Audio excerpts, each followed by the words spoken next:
हम क्या पढ़ रहे हैं अभी? इकोनॉमिक्स।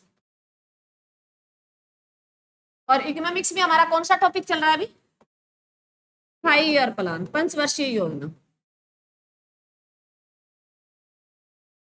और हमारी 8 योजना अभी तक मैंने कंप्लीट कराती है। आज हम पढ़ेंगे 9वीं पंचवर्षीय योजना। कौन सी पढ़ेंगे? 9वीं पंचवर्षीय योजना।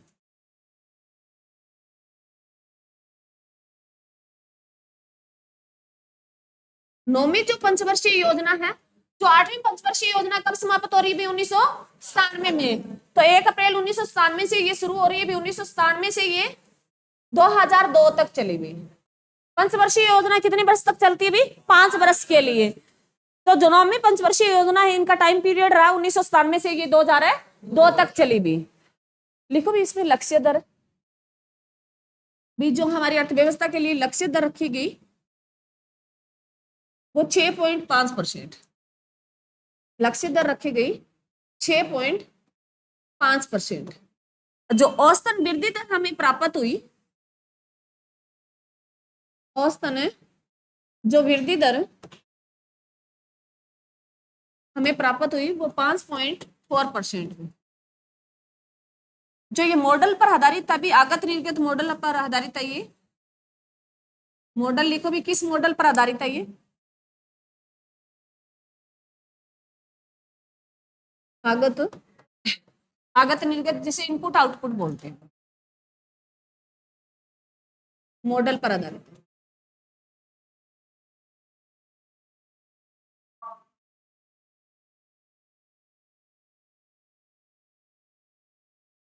बातें नहीं हुई। उसके बाद अगर बात करें तो इसका उद्देश्य जो था, उद्देश्य लिखो भी, इसका केंद्र बिंदु।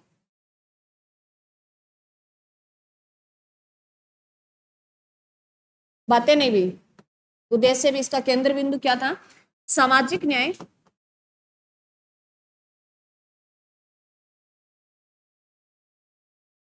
न्याय और समानता के साथ आर्थिक समृद्धि।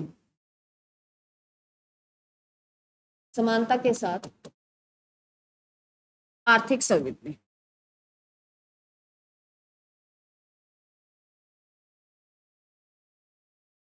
या समृद्धि भी दे देते। 9वीं पंचवर्षीय योजना है, ये 97 से 2002 तक चली भी। हमेशा मैंने तुम्हें हर बार बताया भी, 1 अप्रैल से शुरू होती है कोई भी योजना हो और 31 मार्च तक चलती है, जिस सन पे समाप्त हो रही है। ठीक है, तो ये ध्यान रखना, कई बार डेट भी दे देता है साथ में। तो इसके जो लक्ष्य दर रही, भी लक्ष्य रखा हमने भी, जो हमारी अर्थव्यवस्था वो ग्रो करेगी 6.5% से, परंतु हमारी एवरेज पूछे भी कितनी निकल के आई, वो 5.4% की आई। जो योजना है, 9वीं योजना है, ये आगत निर्गत मॉडल पर आधारित रही।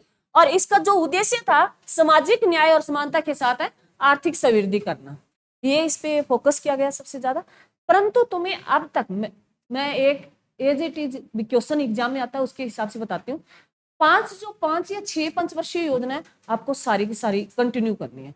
बाकी जो योजनाएं हैं, इनमें आपको जो बीच में बता रही हूँ ना, जैसे सेबी की स्थापना हुई, वो तो करना ही करना है। इसके साथ तुम इनके सन कर लेना भाई, इसकी योजना, ये 9वीं योजना कहाँ कब से लेके कब तक चली, ये एग्जाम में पूछा जाता है। ये लक्ष्य दर, ये बहुत रियल केस भी पूछी जाए, एक बार नजर निकालने से कोई वो नहीं होता। परंतु 6 योजना आपको इन पूरी साथ साथ करनी है। जैसे हम पढ़ते हैं ना अभी, पोल्ट्री में पढ़ते हैं भी, 5 जो भाग है, 5-6 भाग है, वो कंटिन्यू पढ़ लो सारे, उसके बाद मेन मेन बातें कर लो।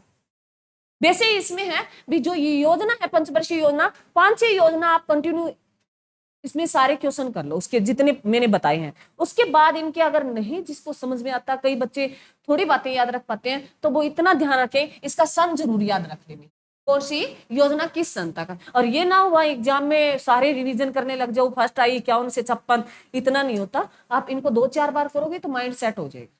एक दो मेन जो आपको लगता है भी ये इजी है, उसका ध्यान रख लो, वो आगे पीछे वाली अपने आप आ जाती है। क्लियर है? उसके बाद लिखें भी इसमें जो क्या चेंज हुआ, जो ये कब से लेके कब तक रही थी भी, ये 97 से 2002 तक रही। तो इसमें लिखे भी 2 मई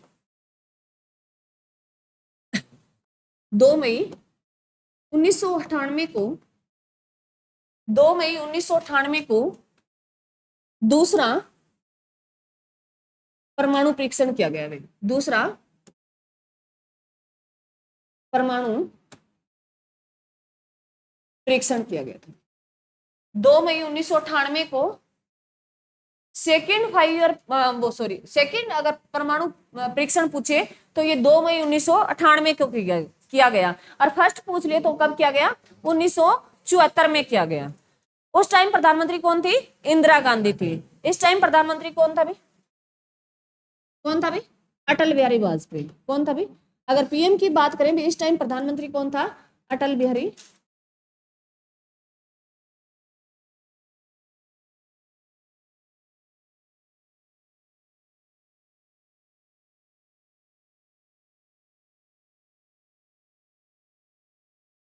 वाजपेयी। बहुत अच्छे इंसान थे अटल बिहारी वाजपेयी। किस टाइम सेकंड परमाणु परीक्षण की बात करें तो उस टाइम प्रधानमंत्री कौन थे, अटल बिहारी वाजपेयी थे। और किसके नेतृत्व में भी, वैज्ञानिक कौन था, एपीजे, डॉक्टर है भाई, डॉक्टर लगा लेना, डॉक्टर एपीजे अब्दुल कलाम।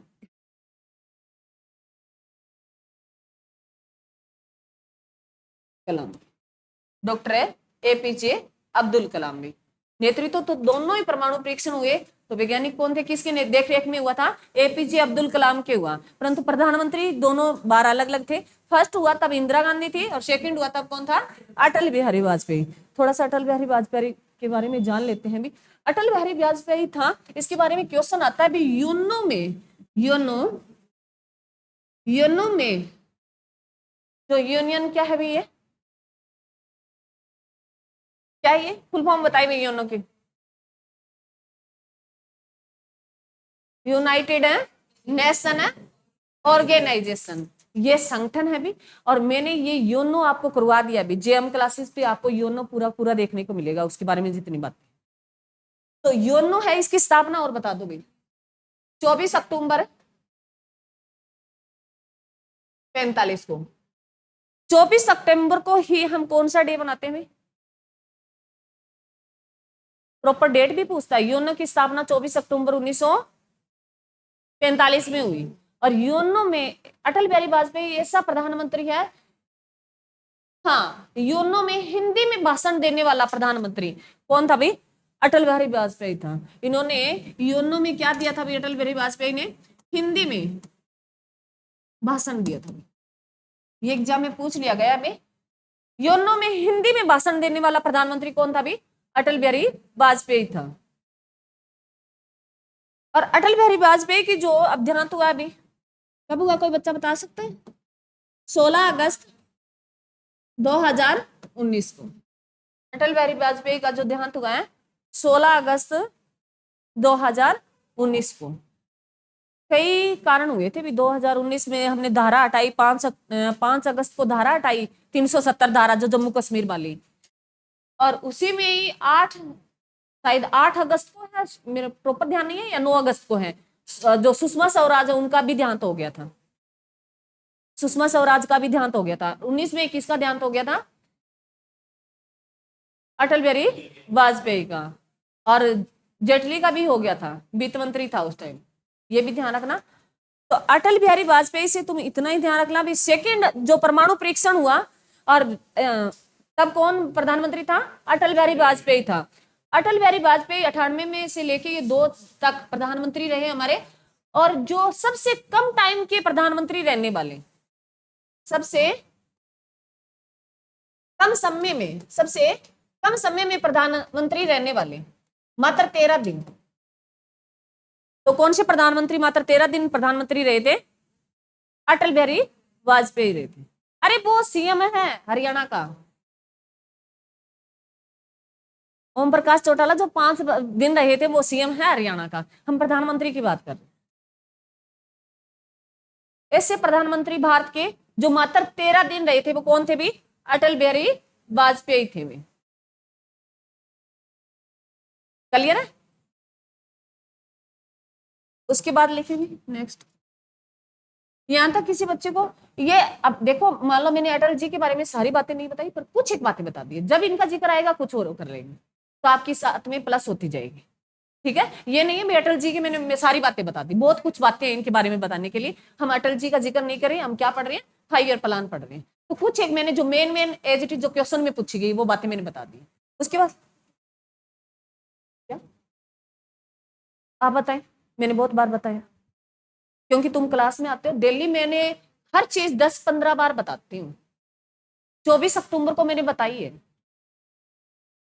आप बताएं, कल बता देना, कोई दिक्कत नहीं है, इश्यू नहीं है, अभी बताएं, ज्यादा बर्डन मत दो, दिमाग खराब हो जाएगा। आगे देख, लिखो भी। 1 नवंबर 1 नवंबर 2000 1 नवंबर 2000 में सर्व शिक्षा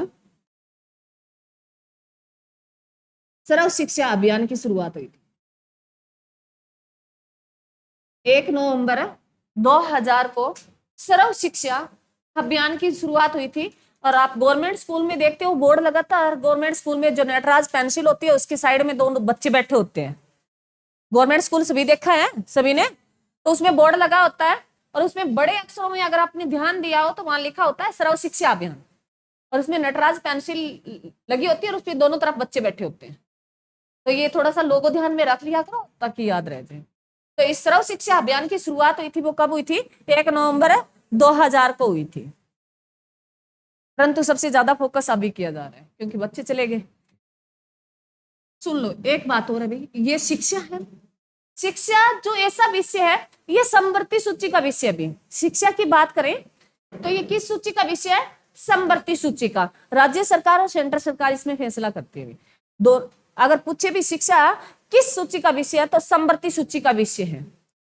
और समवर्ती सूची का हमने कंसेप्ट किस देश से लिया भी, आयरलैंड से लिया है। किस देश से लिया है, आयरलैंड से लिया है। ऑस्ट्रेलिया से लिया है, चलो सॉरी भाई, ऑस्ट्रेलिया से क्या लिया हमने, समवर्ती सूची लिए। क्या लिए भी, समवर्ती सूची लिए। और समवर्ती सूची में समवर्ती सूची शिक्षा किसका विषय है, समवर्ती सूची का है। और समवर्ती सूची का अगर विषय हो तो कौन सी सरकार फैसला लेती है,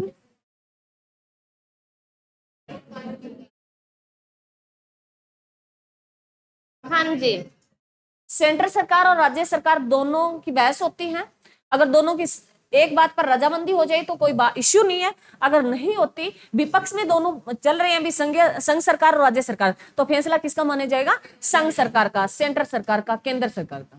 क्लियर है, चलो उसके बाद लिखो 2000 से लेके 2001 में प्रधानमंत्री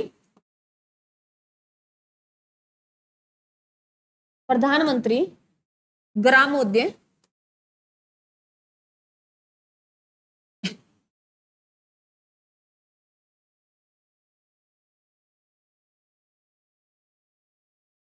एक मिनट, ग्रामोद्योग योजना चलाएगी, प्रधानमंत्री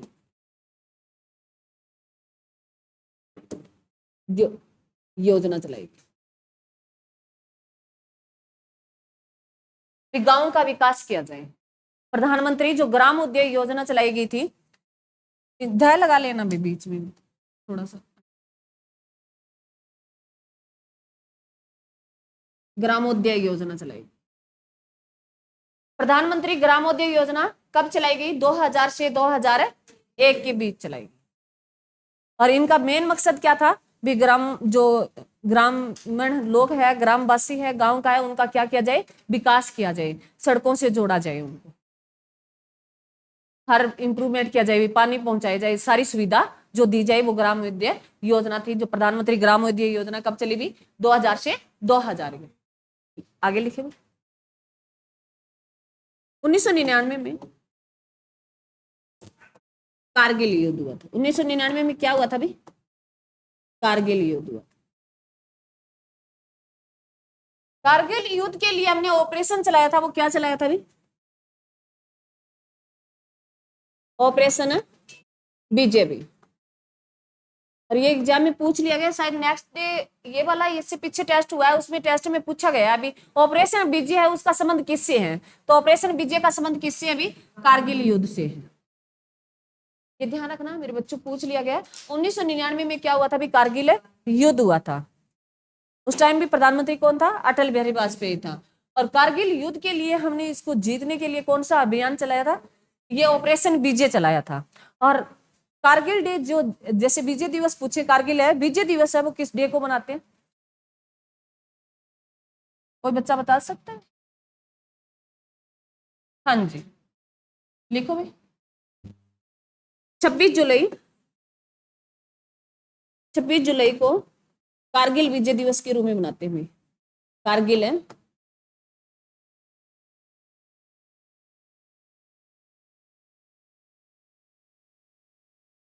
छब्बीस जुलाई को हमें कारगिल विजय दिवस के रूप में मनाते हैं।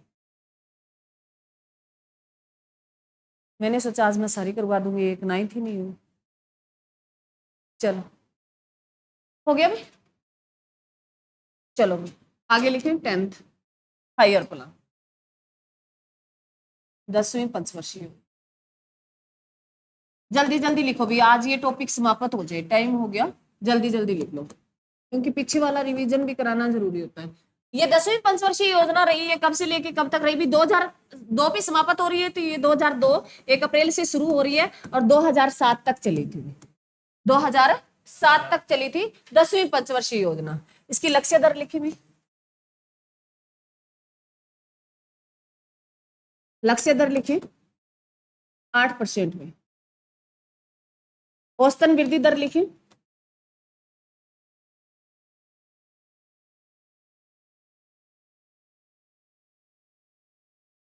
7.6%। मॉडल लिखे तो सेम मॉडल, अभी 9th वाला सेम मॉडल है यहाँ, आगत निर्गत मॉडल।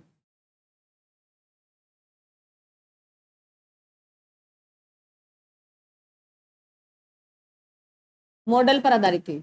उद्देश्य पूछे, सेम उद्देश्य है भी, क्या है भी? क्या था? सामाजिक न्याय के साथ,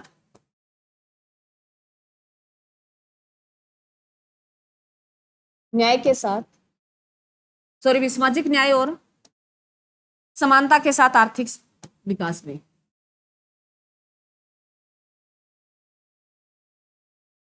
समानता के साथ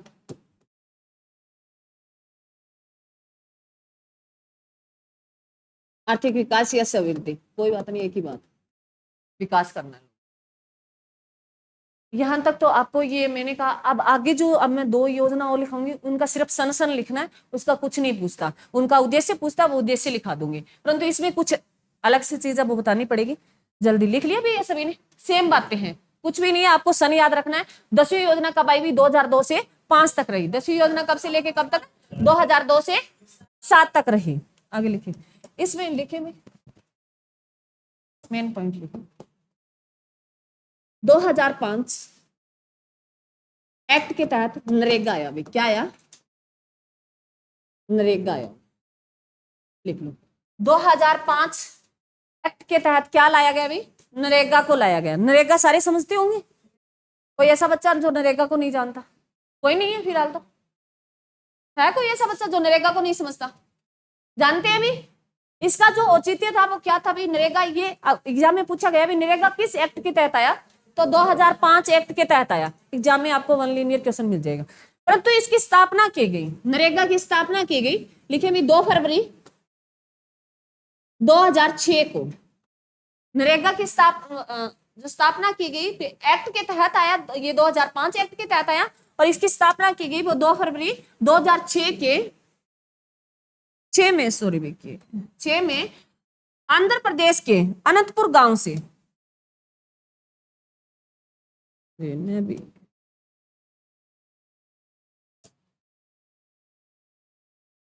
6 में आंध्र प्रदेश के, मैं शॉर्ट में लिख रही हूँ, आप पूरा लिख लेना भी। अरुणाचल प्रदेश भी बनता है एपी से, तुम कंफ्यूज ना हो जाओ। आंध्र प्रदेश लिखा भी, ठीक है, पूरा नाम लिख लेना तुम। आंध्र प्रदेश के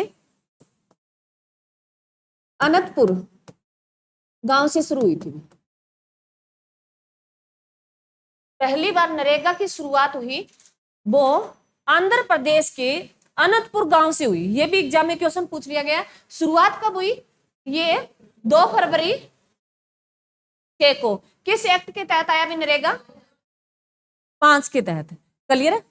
और नरेगा क्या है भी? नरेगा है भी ये जो कार्य देता है एक साल में 100 दिन के लिए देता है, ये भी क्वेश्चन पूछ लिया गया है भी 100 दिन का कार्य देता है एक वर्ष में। कितने दिन कार्य देता है एक वर्ष में? 100 दिन कार्य देता है भी। और इसकी अगर पूछ ले भी इनका उद्देश्य क्या था भी, जिनको कुछ भी काम नहीं मिल रहा वो नरेगा में जा सकते हैं, मान लो अपनी रोजी रोटी ले सके, तो इसका मेन मकसद ये था। परंतु अगर पूछे भी नरेगा की दिहाड़ी सबसे ज्यादा कहाँ मिलती है? हरियाणा में मिलती है। अब वो 400 होगी, अभी लिख लो। नरेगा का अगर पूछे, नरेगा हरियाणा में 400 रुपए मिलते हैं। सबसे ज्यादा पूछे भी किस स्टेट में सबसे ज्यादा नरेगा मजदूरी दी जाती है, तो किस स्टेट में दी जाती है? हरियाणा में दी जाती है। अब कितनी होगी ये? 400 होगी। और परसेंटाइल में निकाल लेना, पहले कितनी थी भी? 374 थी भी। कितने परसेंट से बढ़ी है ये? 6% से। लिख लो भी, ये भी पूछ सकता है कितने परसेंट से बढ़ी है ये? 6% से बढ़ोतरी हुई है नरेगा मजदूरी में। हरियाणा में 6% की बढ़ोतरी हुई है, जो 374 से क्या होगी है? ये 400 होगी है। 374 से क्या होगी? ये 400 होगी है। उसके बाद पहले तो नरेगा था, परंतु इसका नाम अब क्या है भी? मनरेगा है। नरेगा तो पहले नाम था, परंतु इसका नाम बदलकर क्या कर दिया गया? अब मनरेगा कर दिया गया।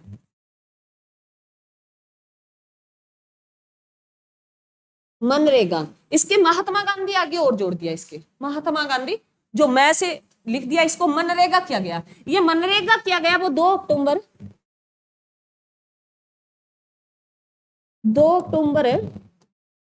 2009 को भी।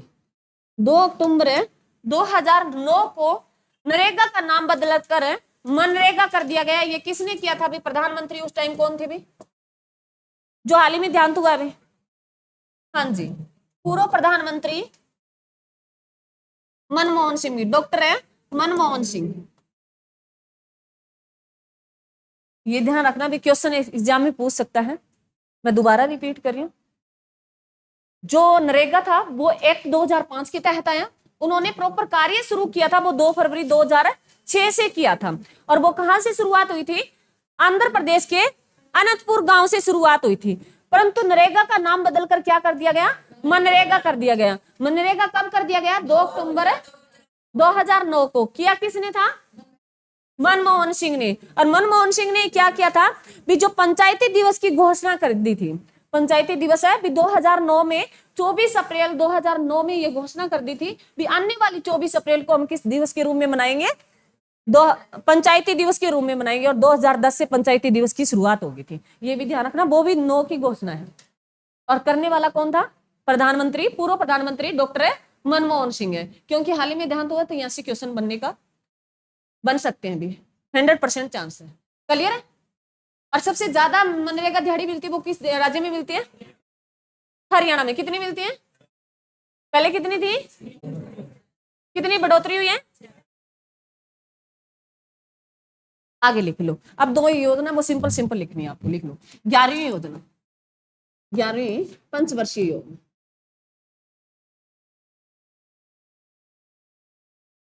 11वीं पंचवर्षीय योजना है ये 2007 से 2012 तक चली हुई। इसकी लक्ष्य दर लिखें। लक्ष्य दर लिखें तो ये 8.1 में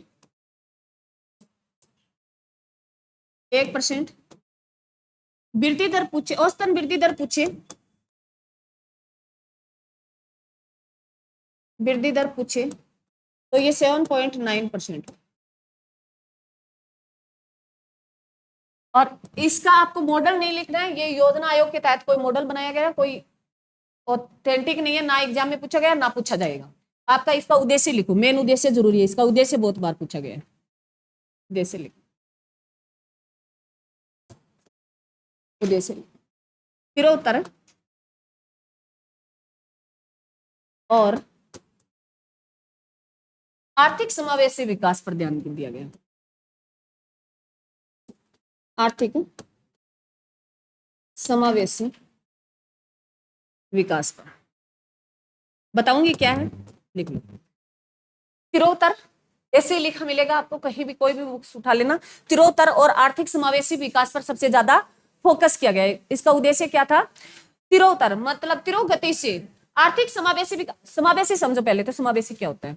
जैसे हम साइको में पढ़ते हैं ना, साइको में समावेशी का मतलब होता है भी जो दिव्यांग बच्चे हैं और नॉर्मल बच्चे, सामान्य बच्चे हैं, उनको साथ बिठा के एजुकेशन दी जाए। ये होता है समावेशी, इंक्लूसिव बोलते हैं। जो हम पढ़ते हैं भी साइको में, ये जो समावेशी का शब्द आता है, कंसेप्ट समझे, उसमें क्या होता है भी जो बच्चे मान लो जिसको मेंटल से मान लो उनका माइंड काम नहीं कर रहा, कम दिखाई दे रहा है, पग से वो नहीं चल पा रहे अच्छी तरीके से, मान लो कोई उसका बॉडी पार्ट कमजोर है, उन बच्चों को, नॉर्मल बच्चा जो सामान्य बच्चा है जिनके सारे सब कुछ सही है, उनके साथ बिठाकर जो एजुकेशन दी जाती है ना, वो समावेशी एजुकेशन होती है। समझ गए?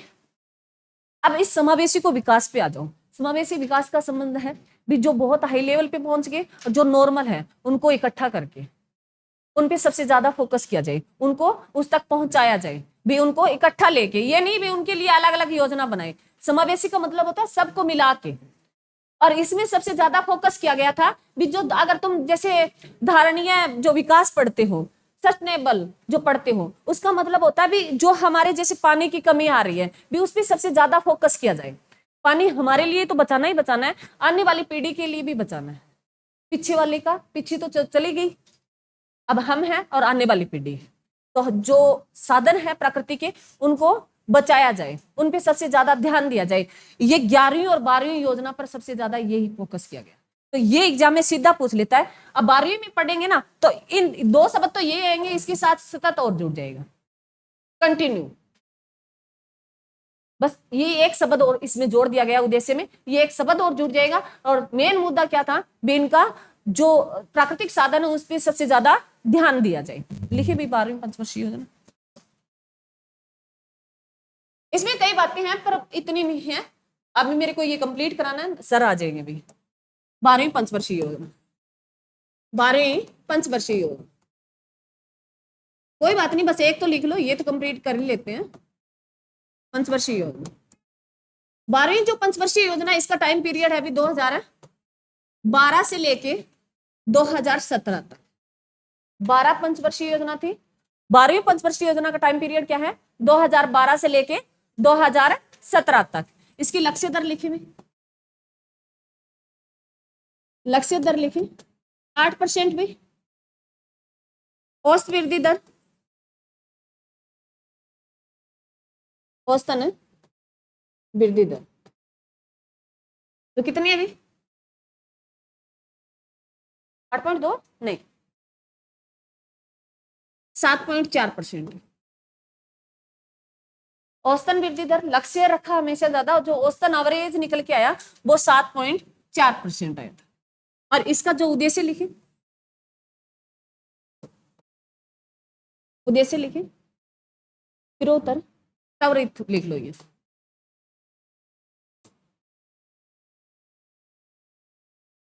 त्वरित, सतत और आर्थिक समावेशी विकास में। कोई भी बुक्स, कोई भी आपके पास नोट्स है पुराने, कोई बुक्स पढ़े हुए तो उसमें आपको ये एज इट इज लाइन देखने को मिलेगी। जो 11वीं थी उसमें तिरोत्तर और आर्थिक समावेशी विकास, इसमें त्वरित और सतत और आर्थिक समावेशी विकास। मैंने तुम्हें बता दिया अभी, प्रकृति मेन मुद्दा था भी, प्राकृतिक साधनों को उनको साथ उन पे सबसे ज्यादा फोकस किया जाए, ये उद्देश्य लिखा था भी, ध्यान रखना। यहाँ इंपॉर्टेंट है, उद्देश्य इंपॉर्टेंट है इसका, और इसका जो टाइम पीरियड है वो इंपॉर्टेंट है, लक्ष्य दर नहीं है बीच में। और इसका ये ध्यान रखना, 11वीं में ये था शब्दों से खेलेगा, ध्यान रखना भी, क्योंकि आप आर्थिक समावेशी विकास आपके नजर में चल रहा है, दोनों में एज इट इज दिया है, चेंज इतना ही है भी, यहाँ तिरोत्तर दिया और यहाँ त्वरित सतत दिया है, तो ये ध्यान रखना भाई, इतना ही ध्यान रखना आपको, और एग्जाम में ये पूछे गए हैं क्वेश्चन। क्लियर? उसके बाद सर आगे बस 1 मिनट और। अब योजना आयोग की जगह क्या आ गया, नीति आयोग। योजना आयोग की जगह क्या आ गया, नीति आयोग आ गया। कल हम नीति आयोग पढ़ेंगे, आज मेरा टारगेट था भी मैं नीति आयोग आपको करवा के जाऊं, परंतु मैंने पीछे वाली योजनाएं आपको कवर करा दी, क्योंकि बीच में गैप आ जाता तो मेरे को लगता है बच्चे भूल गए। ठीक है, थैंक यू।